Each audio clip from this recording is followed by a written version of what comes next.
The services side of the podcast industry needs new thinking, and Dan Benjamin is doing just that. It's the Podcast Report, episode 118, show notes, links, conversation, and more at thepodcastreport.com/118. We are getting there. Libsyn just launched their new web page builder that is definitely a step in the right direction. Apple announced that they are, quote unquote, working on new features for podcasts. They may be a decade too late on this, but this is happening. I've got links to both of these issues at the show notes for this episode, thepodcastreport.com/118. If you look at the hosting platforms, and I've never meant this show to be a hosting platform or microphone or technology shootout, but the hosting platforms, that's part of the game. That's part of what we have to do in the business of podcasting. The hosting platforms and services, they seem to offer different bits and pieces. Different things that we want. I like this from this and this from that, but they all kind of have this old paradigm. The new paradigm that I'm introducing in today's episode is, new, and it's from a podcaster that I respect. See, it's not someone who's jumped into the industry without an understanding of the industry and says, I'm going to make some money by providing some services. This is a podcaster who's been podcasting for the decade, who realizes that we need some new things and actually went out and built it. Now, at the same time, I do get really frustrated with those in the podcasting space who assume that all podcasters are nerds that enjoy WordPress plugins and enjoy XML schemas and that kind of thing. Don't worry, that's not today's interview either. Is Dan platform for everyone? No. But he's thinking outside of the box, which I really appreciate. And what he's got is some nice features and some things to think about and things that not only you should consider, but the other hosts should consider as well. This interview gives you a peek into the other side of podcast creation that is definitely worth your time. Now, again, I don't want this to be a hosting platform shootout or microphone shootout or anything like that. This is a look at someone seriously thinking outside of the box, and I could not be more thrilled to give it to you today.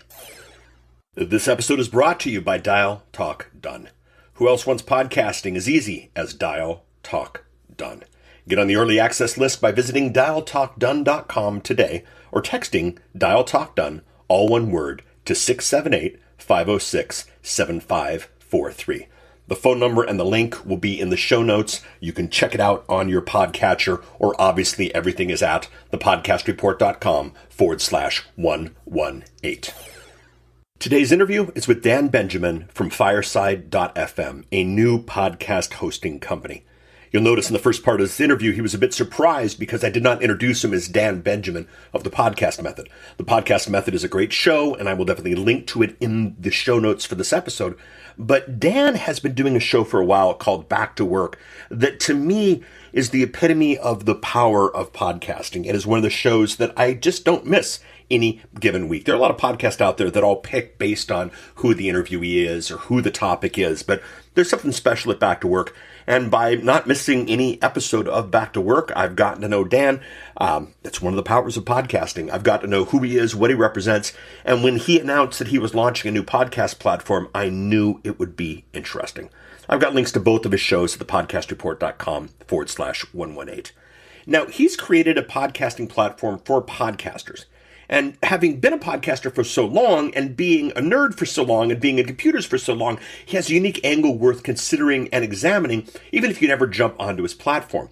It's an interesting machine. I've poked around it. I played with it. I did an import from Libsyn. Everything's pretty seamless. And if you wanted to play a try, there's a 7-day trial that you can do without, paying him anything. At the end, he does give a discount code for anyone who wants to try it. This is not a recommendation. This is just an opportunity for you. Dan did a great job of repping the service, what it brings to the game. I asked him questions. He definitely says what it isn't. But more importantly than a checklist of features is a guy who has responded to what podcasting means, what podcasting represents, and built a service around it. We have a lot to learn from that. I want to end this episode on the last words of Dan because they're good. So I want to encourage you, if you want to reach out, I am at social, thepodcastreport.com/Twitter, thepodcastreport.com/Facebook, all the good ones. If you'd like to subscribe to the show, would love to have you get every episode when it comes out, thepodcastreport.com/iTunes, thepodcastreport.com/Stitcher, etc. Hey, Paul, if there's one of those links you didn't mention, are chances good that it's there? Yes, it is. This is the Podcast Report, and I've got Dan Benjamin on the line, so let's get to it. Dan, how are you doing today, sir?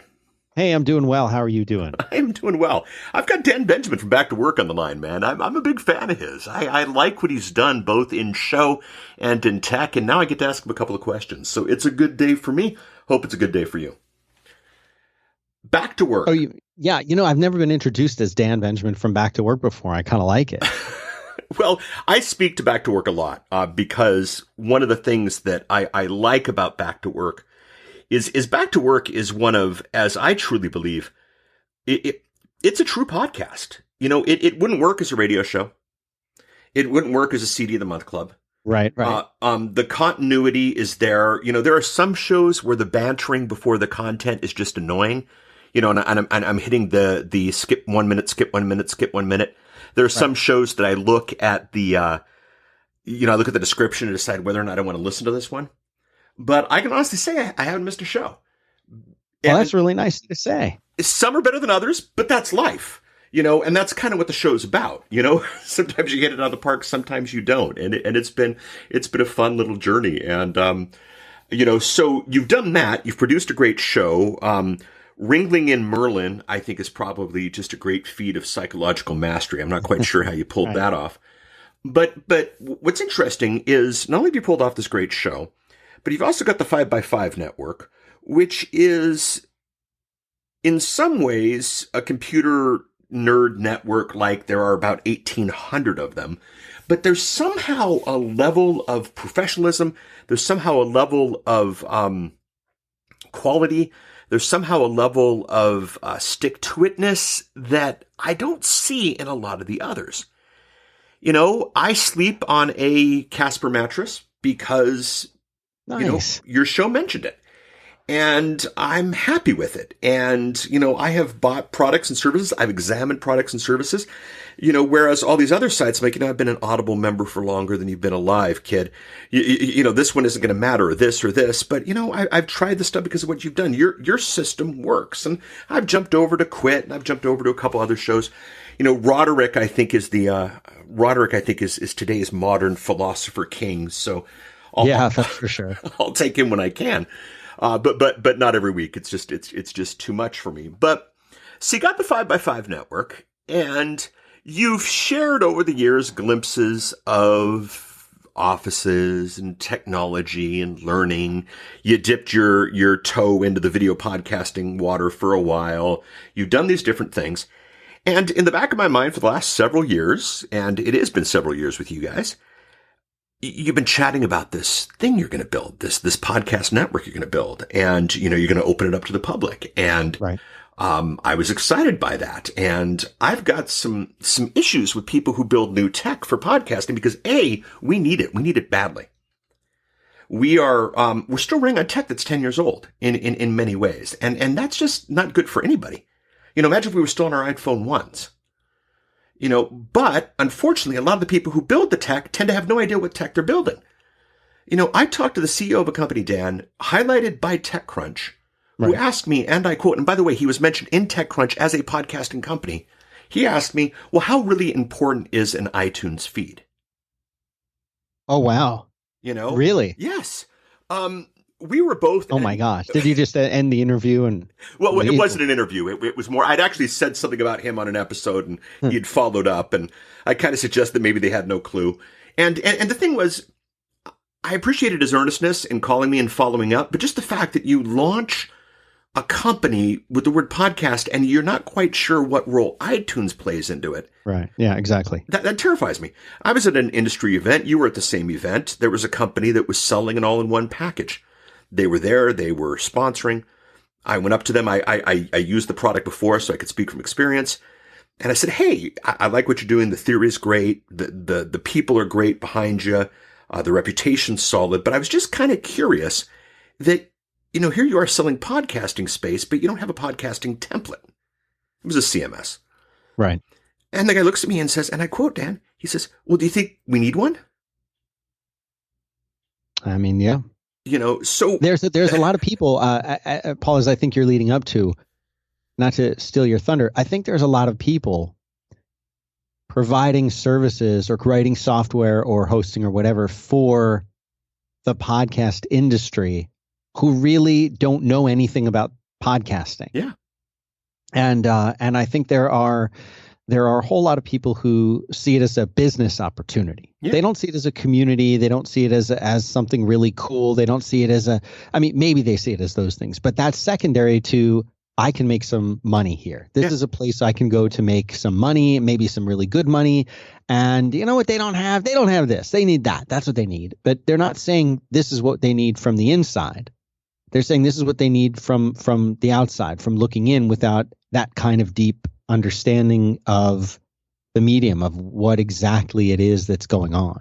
And that's what's missing in so many of these. I mean, some of the services, I'm not here to bash our community or the companies that help support it, but so many of those companies that are here, the ones that I hear about, that I would say the large majority of people are using to host their podcast, a lot of those are things that, again, they might not have been built by podcasters, or they might have been built by people who came from another industry and said, I know what we need here, or I'm going to build something that's great. And so you have kind of these holes in these solutions where one might create pretty websites, but it's not really that configurable. You can't do any of the advanced things that you might want to do, and you can't really control what's going on behind the scenes. And in fact, that can be harmful to you once you get past the 5-episode point, or when you want to expand, or when you want to do other things.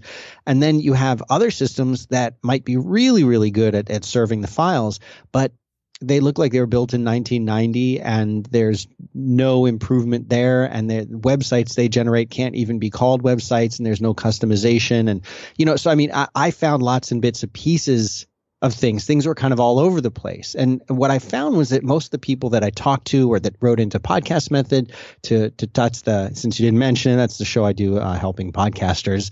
People would write into that and say, okay, so I'm using this place to host my files. Yeah. And then I'm going over here to, I have a website on Squarespace. That's where I do the website. And then I generate the RSS feed actually over here with this other tool that I kind of use by hand. And so I upload the file here first, and then I write the post over here, and I link to the file in that player, and then I upload it here, and that makes the iTunes. And I'm using FeedBurner because I don't trust any of these other services. And what if I want to move later? And right.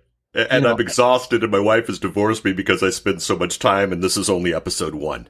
Right, right. They spend an hour recording, and then they spend, an hour editing, and then they spend 3 hours in post-production trying to post the thing, and manually adding the chapter markers, manually adding artwork to it in iTunes, exporting the file back out. And I mean, it's just like the stuff that people were doing was just maddening. And, I have this strong philosophy as a guy who, I spent most of my career in software and computers and things like that, that if there's something that you can use a computer to do, by all means, let the computer do that. If there's something that you're going to be doing that's essentially the same, and you're going to be doing it every day or over and over and over again, take some time and teach the computer to do that thing, and then you will never have to do it again. So a perfect example is, and most podcast hosting things will do this, but very often, like people are adding their own show art to their MP3 file manually.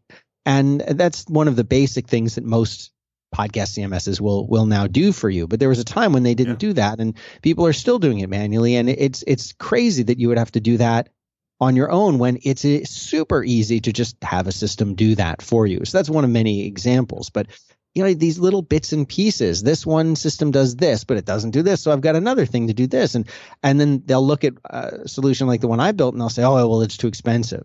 I'll say, okay, well, I understand that everyone has a budget. They'll be like, yeah, because I'm already paying for, $10 a month for my Squarespace. Right. Site. Yep. Like, well, you wouldn't need that anymore. Oh, well, but then I would have my files hosted over here on this thing. Right, but you wouldn't need that anymore. Right. Oh, well, when we also upload to SoundCloud and get a pay, well, you wouldn't need to upload to SoundCloud. So, Yep. No, I know. And so you launch, and I always look at two things when I see a launch. Number one, are they going to lock me in? And number two, is the pricing realistic? Because one of the things that's really funny, is when the industry started, there was this concept that a podcaster shouldn't be,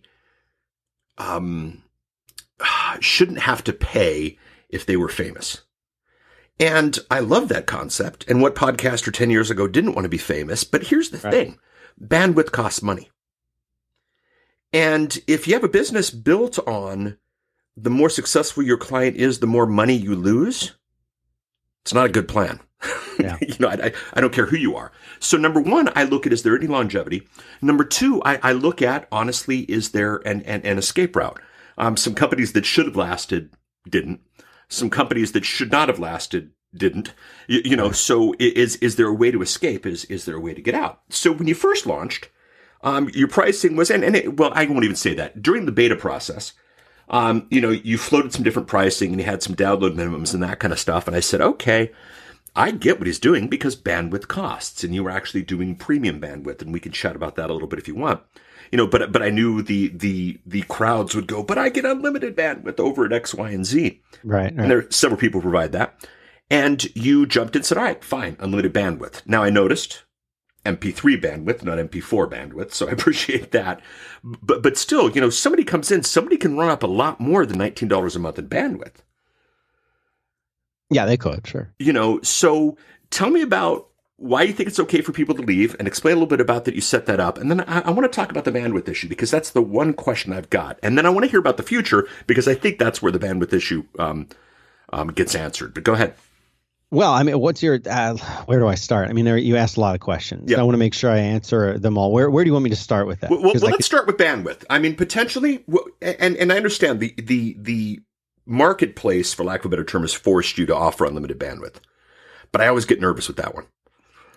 So you're concerned that because I'm offering unlimited bandwidth, that at some point I'm going to have to start charging for that? No. I'm concerned that if you offer unlimited bandwidth and enough people are successful with you, you're not going to make any money. Yeah, I mean, there's the risk of that. But what people don't understand. Good. When the typical podcaster out there, they're going to go looking for something and they're going to find a solution that's not going to charge them based on bandwidth or downloads or something like that. And the traditional ways that bandwidth is calculated and metered, especially if people are familiar with like something like Amazon S3, for example. I think it's 3 cents, average 3 or 4 cents a gigabyte in transfer over there. And you say, well, I'm not doing that much. Well, if you start doing tens of thousands of downloads per month, then that definitely does start to add up. And bandwidth is one of those things that if you're serving a lot of content, if you're serving that content, somebody has to pay. Somebody's paying for that somewhere. But bandwidth is getting cheaper and cheaper and cheaper all the time. And the same way that bandwidth is getting cheaper, I think people are starting to understand that like the only way that things make sense is if they're not having to pay for it. Like just last month, I went over a little bit on my my bandwidth usage for my phone. We've got like 4 phones on the plan now. And so we went over and it says, well, we're going to charge you another $15 or something like that. And I'm like, that's reasonable. I used it, but it also seems dumb. It seems dumb and it seems petty in a way. And sometimes there's just no way around it. Like I'm using the bandwidth, so I've got to pay for it. Well, most podcasters aren't going to get anywhere near, and this is the fact, Paul. This is the fact of the matter. Most podcasters are not getting hundreds of thousands of downloads a month. Really? They're just not. Really? Yes, they're just not. And probably most people listening to even your show are probably not getting hundreds of thousands of downloads per month. I can tell you that out of all of the shows that I do, only one gets hundreds of thousands of downloads per month. And the rest of all of the other shows on 5x5 added up wouldn't come close to that one, or maybe totaled they would. So the actual cost of bandwidth is a bit less than you might imagine it would be. And also there are a whole lot of ways to make that really, really efficient. So for example, there are lots of CDNs out there that are very cost effective. You can also build your own if you happen to be like I am, like a network administrator, sysadmin type guy who's been working in data centers for 20 years. You know how to set up caching and bandwidth in a very effective way so that you can essentially create additional layers of CDN that help offset that cost. Now, if somebody like everyone talks about Mark Maron or Serial or one of Radiolab, or if one of those folks signed up, and they're doing millions of downloads a month, well, of course, that's a completely different story. But we're not interesting to those people. We're not geared toward those kind of people. We're not geared toward those kinds of podcasts, and that's intentional. That's not the part of the community that I'm interested in serving, and that's not the part of the community that I'm interested in supporting. I'm trying to support regular people with regular shows, not the rock star podcast of the universe. That's not for us, and I shouldn't be. They should use a completely different platform. Sure, they could use Fireside, no problem. They could. There would be nothing to prevent them from doing that. But if they're that big of a deal and they're getting that many downloads, they're also making a ton of money. And they're probably going to want to go with some kind of completely custom solution, some full on. And that's what in my case with 5x5 shows, that's what I always did. Now I'm slowly moving things to Fireside. But, they have a completely different mentality than because they're in this sort of up, they're the people who want no green M&Ms, that kind of thing. And so I'm not concerned about that. But you're talking about collectively, what if everybody does pretty well? Let's say everybody does moderately well. What happens? How do I make money? The answer is I'll still make money. I might make less, but that's okay because I'm doing something that's really good for the community. I've built a system that's really helpful, that helps people podcast. And the fact of the matter is, for every person that does get 100,000 downloads a month, there's 100 people who get 500 downloads a month, and yet they still want a reliable place to host their shows, a beautiful website, a feed. They want all those things. And they want it to be easy. They want it to be easy to use. They want it to be straightforward. They want it to be nice. They want to have fun when they're doing it, and they don't want any obstacles. So they're willing to pay $15-20 a month to get that. On the person who's paying $20 a month and they have, 100,000 downloads, you say, well, they're cheating the system. They're using too much bandwidth. Well, no, it's, that's built in. So that's you've run the numbers. Approach. Oh yeah, you've run the numbers. Good. Of course. Now you're letting people leave. You've got an exit. If somebody decides I don't want to use you anymore and they want to move their feed to another location, you're making that possible. Why are you doing that? Well, that's a leading question, obviously, but go ahead. Yeah, because that's just part of the software. Like you have to be able to do that. If you can't do that, then why would anyone ever sign up? Well, there are several systems I've worked with, and there are several clients I have had who have been with systems where that was not possible.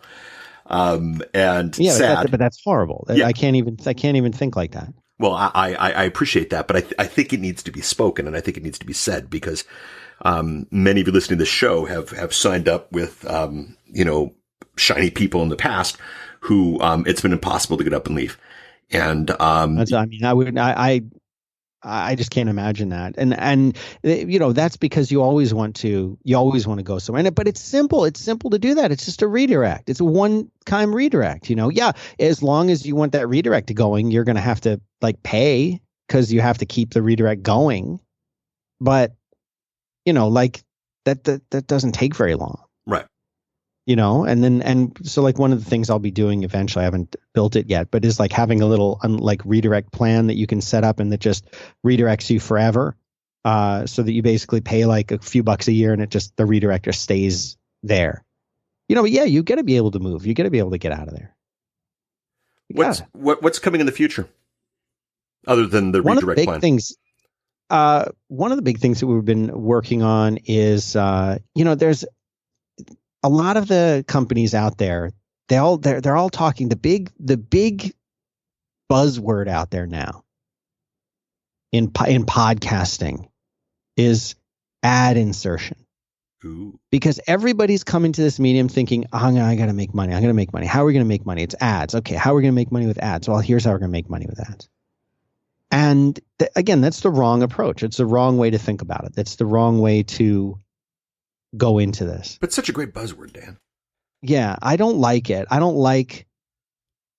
just don't like the way that people think about this as an opportunity to just make money so they come into it and they say ad insertion. So what does that mean? That means that there's some third party, some invisible third party potentially that will sell ad spots for your show. And you'll say, okay, there's an ad spot at 20 minutes and 10 seconds. There's an ad spot at 42 minutes and 18 seconds.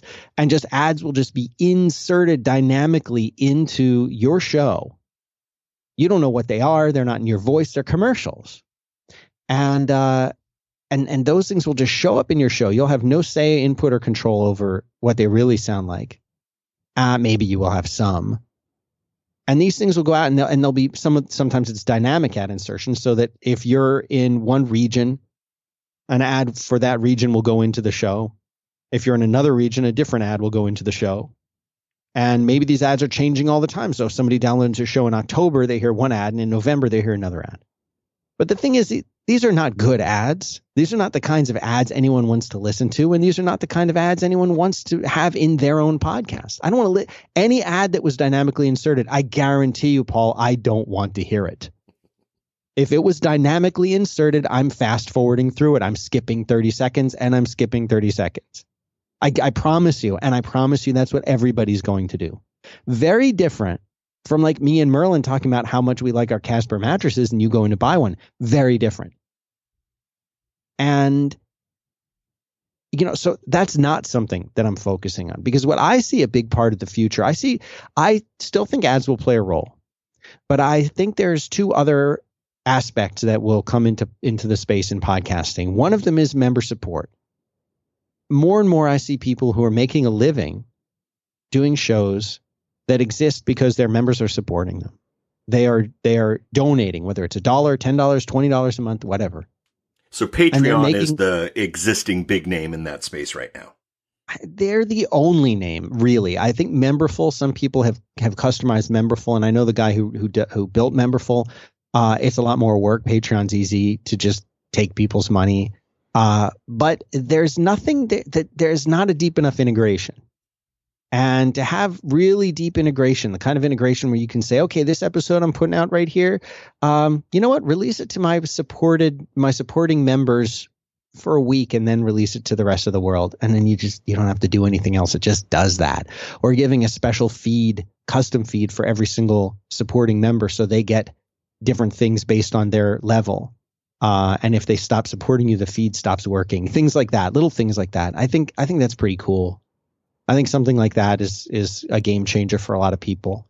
And then I'm also interested in the idea of people paying for content, paying for the kinds of content that they want.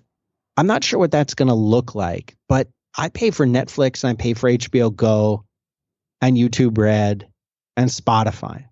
And that's because I like the content that's coming out of those places. And I want to get that content, and I want to support directly the content that's coming out of them. And I think there's something interesting there. I don't know exactly what that looks like. But as far as like specific features, like people have asked about multi-user stuff. They want to be able to have, a producer log in and co-host log in. So obviously we're doing that kind of stuff. That's in the very near future. There's a whole lot that we're working on, and I share this a lot with the people who are customers in the Slack. So I'm in Slack all day, so people can come in and talk to me, ask me questions, or tell me what they want. Someone today suggested that there's multiple kinds of file uploads, so that they can upload. Like they want to be able to upload an image, and that shows up on their page in addition to the header image and the artwork. So, we'll work something like that up. People have had great suggestions, like they wanted transcripts. So now we allow for the uploading of transcripts. I try really hard to respond to what people are asking me for. I try to listen hard to the problems that they might be having or the wishes that they have, and try to respond to that. Is there a decision, you spoke earlier to people who are going, oh, there's good money in this podcasting space, I'm going to get into some of that. Is there a decision at this point, Patreon take the action?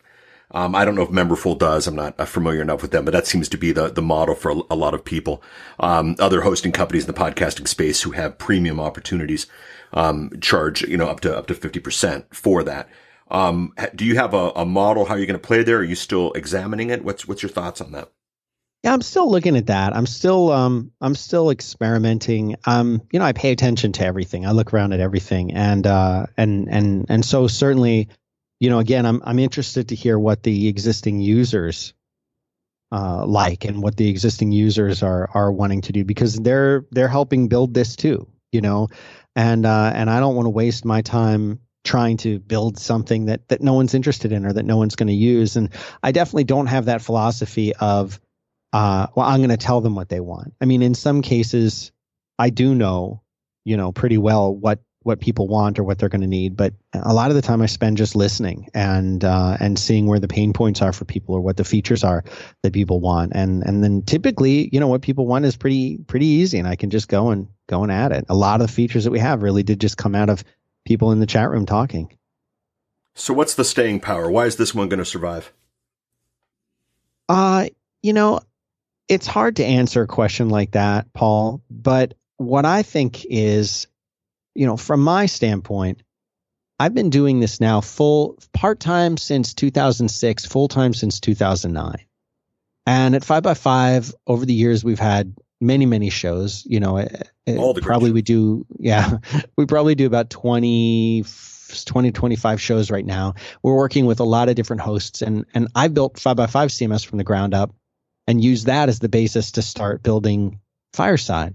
And all of this came from my own experience and what to do. And one of the things that I learned in many years in, working in system administration and building data centers and things like that is how to scale something.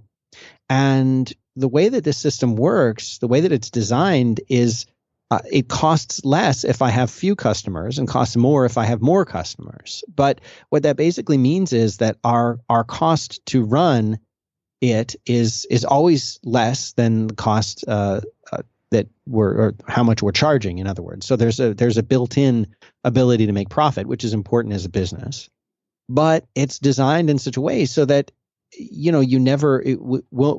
will never have more costs or expenses than we have income. And what that means is it's always going to be something that can exist financially. If we only had 5 customers, our bill would be very, very low, and we'd be able to run fine with just 5 customers. What about paying all the VCs? All the people who invested money into this. Yeah, of course, the obligation to the shareholders. Yes, of course, I bootstrap the whole thing myself. It's all my own time and money, and there's no investment. There's nothing I invested a lot of time and money in it, but it's all been my own personal time and personal money from my own personal bank account to pay for the people who have helped me build it or design or whatever, and a considerable amount of my own time and tons of missed opportunities that I could have had to do shows and make money, for example, or other things. But it's something I believe in, and I'm passionate about our community. I'm passionate about building a tool and a system that's going to be around for a long time, and I'm using it, and I believe in it, and it's here to stay. So that's been my biggest focus, and I appreciate all the people who have taken that leap of faith to say, I'll try it. I'll come out there, and hundreds of people are using the system, and that makes me very, very happy. And I wish I wish to thank them publicly for that, and I want to continue to make it great, continue to listen to them, and build the features that they're asking for, and continue to make it better. And I think the fact that they understand very carefully what the relationship is. They understand they're paying for this service. They know exactly what they're getting, and and it keeps things straightforward. It keeps things honest and simple. And, it's something that I'm passionate about. I love writing code. I love messing around with things, building things. And I found that if I have something to work on that I enjoy, that kind of desire to tinker and experiment and play, it turns into something that's more valuable to people in general. And that's my goal. There was this moment, I don't know if you listened to Startup on Gimlet, but there was a moment at the end of season 1 when, and I've appreciated Bloomberg's open nature to the show and whatnot, but he says, well, good news is $1.5 million in revenue. And everybody's listening, the mouth drops and everybody's excited and wow, look at this. And then he goes, bad news is $1.6 million in expenses. Wow. We got to start selling t-shirts. And, you know, and here's a guy with 1.5 who can't figure out how to make that be enough. Right. And I think part of, you came from the world of server administration, but we have the cloud now. It's not like you've got a data center here that you got to pay for anymore. Right. Exactly. You got to pay a little bit per person, but that's okay because that person's paying you more anyway. So you just take a piece of that, which is good business. It's like Amazon S3 has been wonderful because before Amazon S3, we had to have a server in a data center and we had to have that server backed up, which of course you still have. But all those files on the server, like if that server went down, you have to restore from the backup, or you have to have a failover machine that's getting some kind of Amazon S3 makes it so that those files live on Amazon and we still back it up, but those files exist there in a way that's essentially indestructible. Half the internet could go down and go away and those files still exist. So, that's a wonderful thing but there are still people who serve their files directly from S3. They don't do any kind of caching in front of it. And that's just madness because you're paying for every single transfer. See, and this is where understanding how this stuff works is much better. So here's understanding it from not a nerd standpoint, although, you and I both embrace that quality, but you actually understand it from experience of actually doing a show that has hundreds of thousands of downloads where the bandwidth cost means something. Right. So think of it like this. There are plenty of hosting companies out there that charge less for bandwidth than Amazon S3 does, or where they come with enough built-in bandwidth that they're not going to that it winds up being a lot cheaper. You can run what's essentially the same thing that a CDN does on a much smaller scale. You can put a server that essentially is a miniature CDN, what we call a caching server. And the way that works is, so let's say people go to download this episode. If you're serving it from S3, let's say, every single person who downloads it has to download it from S3, and S3 has to serve it every single time to those people, and you're getting charged 3 cents per gigabyte for that. Doesn't sound like a lot, but it adds up. But if you're smart, you put some kind of caching server in front of it somewhere on the internet where bandwidth is less expensive. And then you give it lots of storage space, and you say, you know what? Every time that you download a file, save it, and save it for 30 days. And the only time you should ever delete something is if you start to run out of disk space, but don't worry because you've got terabytes. And if you do wind up running out of disk space, no big deal. Purge the oldest file that you have that's been the least requested. Yeah. So what that means is now instead of downloading it from Amazon S3 every time someone wants to download it, it downloads once, and then that server serves it for you. This is the principle behind a CDN everywhere. And if you have a few of those servers around the country or around the world, and you send people to the server that's geographically closest to them, which your DNS server can help them figure out, well, you've built your own CDN, haven't you? So these principles are there to help cut costs and things like that. And so that's the kind of thing that I really enjoy. I enjoyed figuring out what's the best solution to this? How can we make this faster and easier and more fun? And you so can tell that. We're at the top of the hour. I got to let you go. I actually got to get an interview for another episode of this, but it won't be as good as this one. Oh, it won't be. It won't be. And what I want everybody to take home is just simply, yep, it's another host. Yep, he's priced like everybody else. Yep, we don't know. However, the pedigree here is definitely worth a look. And maybe for as many of you need to look at Fireside, maybe you need to look at 5x5 and see what's happening over there because it's really interesting. And it's been around for a while and he's got some legs. I think we need some new thoughts. I think we need some new ideas. I've been preaching forever that this little hodgepodge cafeteria style of podcasting is doing no one good. And Dan here has an opportunity that I'm excited by conceptually.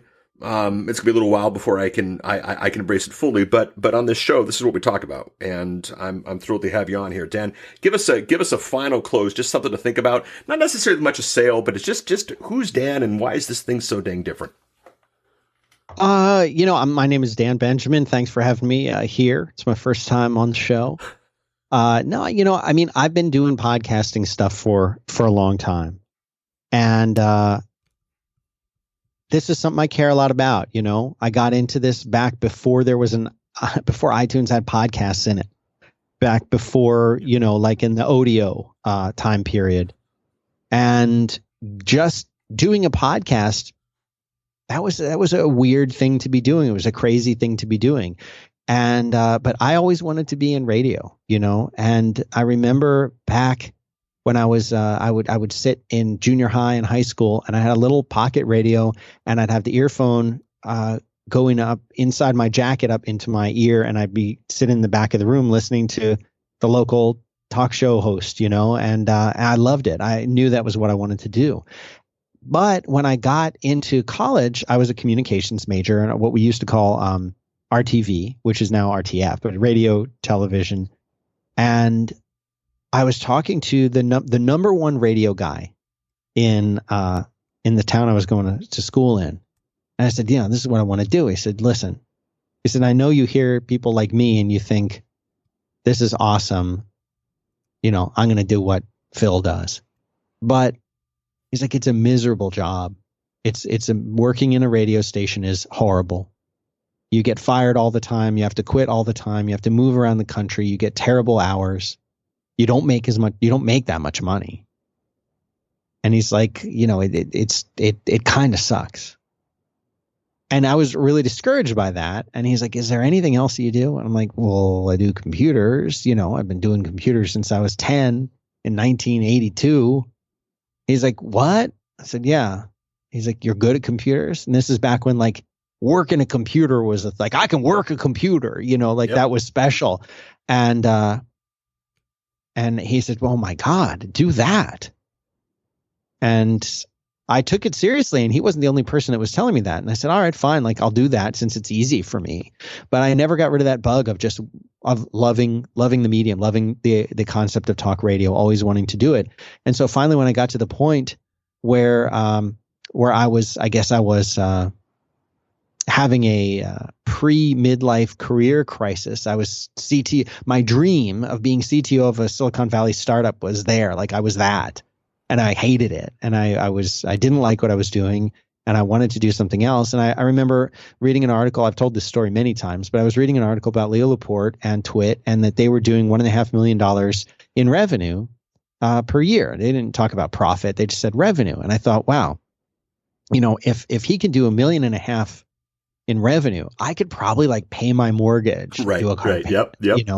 I could probably find a way to do that. And, Leo, of course, had come from broadcasting to technology, and I was coming from essentially technology to broadcasting. And I thought, okay, well, he's got the advantage because he's such a good broadcaster. But if I can be a halfway decent broadcaster, and I bring this technology knowledge and all the industry contacts and the friends and the people there, hopefully I could be able to pay my bills. And I certainly did. And it grew into 5x5 and many shows. And many of those people have gone on to do other shows. And yeah, so that's kind of the story. And cool. Here we are.